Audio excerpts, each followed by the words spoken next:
امام حسین کا بدلہ شمر، خولی، سنان، عمر ابن سعد، عبیداللہ ابن زیاد کو مارنا نہیں تھا، یزید کو تو پھر قدرت نے مارا۔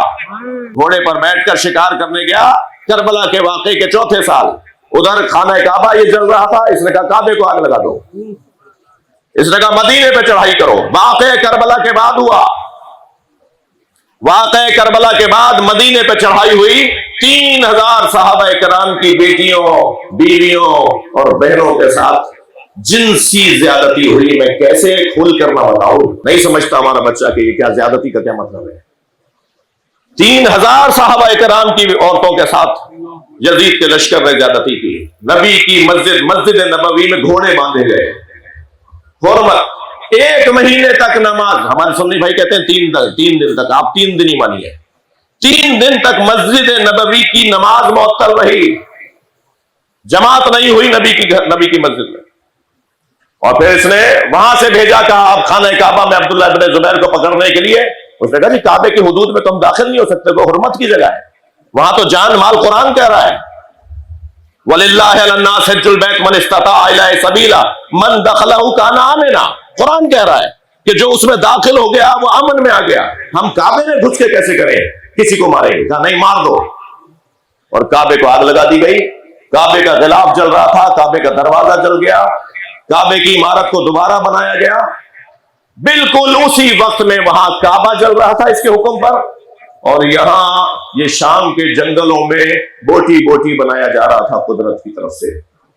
اس کا پیر اس کے گھوڑے کی رکاب میں پھنسا، اور گھوڑے نے پورے جنگل میں جب تک اس کی بوٹی بوٹی نہیں کر دی، پٹخ پٹخ کر، اس وقت تک گھوڑا رام نہیں ہوا، گھوڑا سنبھلنے میں نہیں آیا۔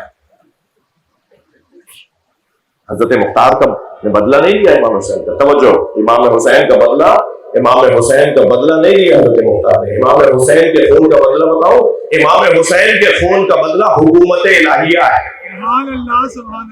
امام حسین کے خون کا بدلہ حکومت الہیہ ہے۔ ہم سب عزاداروں، ہم سب ماتمیوں کا ہدف ہے امام زمانہ کی حکومت، امام مہدی کا ظہور۔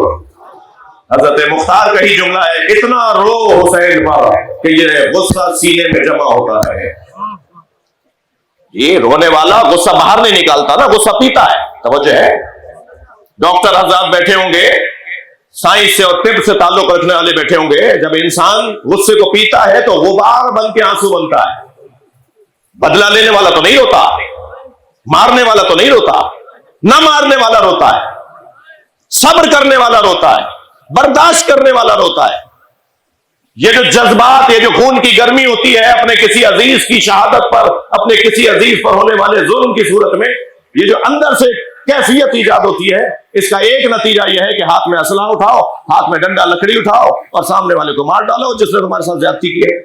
اور دوسری صورت یہ ہے کہ ائمہ اہل بیت نے فرمایا ہے، خبردار ہمارے چاہنے والے، جب کبھی حسین کا نام آئے رو لیا کریں۔ بلکہ کیا فارمولہ دیا امام رضا نے، یابن شبیب، اے فرزند شبیب، جب غم دنیا تمہیں گھیرنے لگے، کیا غم دنیا میں زیادتیاں نہیں ہیں، ناانصافیاں نہیں ہیں، پریشانیاں نہیں ہیں، حق کا نہ ملنا نہیں ہے؟ پریشانیوں میں جب پریشانیاں بڑھنے لگے تو امام رضا فرماتے ہیں، یابن شبیب، اے فرزند شبیب، جب غم دنیا گھیرنے لگے، فق کے لیے حسین، تو میرے جد حسین پہ رو لینا، تمہاری پریشانیاں دور ہو جائیں گی۔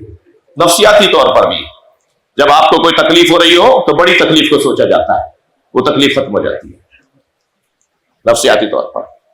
اور یہی جب سہولتیں بہت زیادہ مل جائیں، آسائشیں مل جائیں، تو حکم یہ ہے کہ غریبوں کی طرف توجہ کرو، تاکہ تمہارا تکبر، غرور مٹ نہ پائے، تم خود پسندی کا اور تکبر کا اور فرعونیت کا شکار نہ ہو جاؤ۔ پریشانیاں بڑھیں تو بڑی پریشانی کو سوچو۔ امام فرماتے ہیں جب غم دنیا تمہیں گھیرنے لگے تو ہمارے جد حسین پہ رو لینا، تمہاری پریشانیاں دور ہو جائیں۔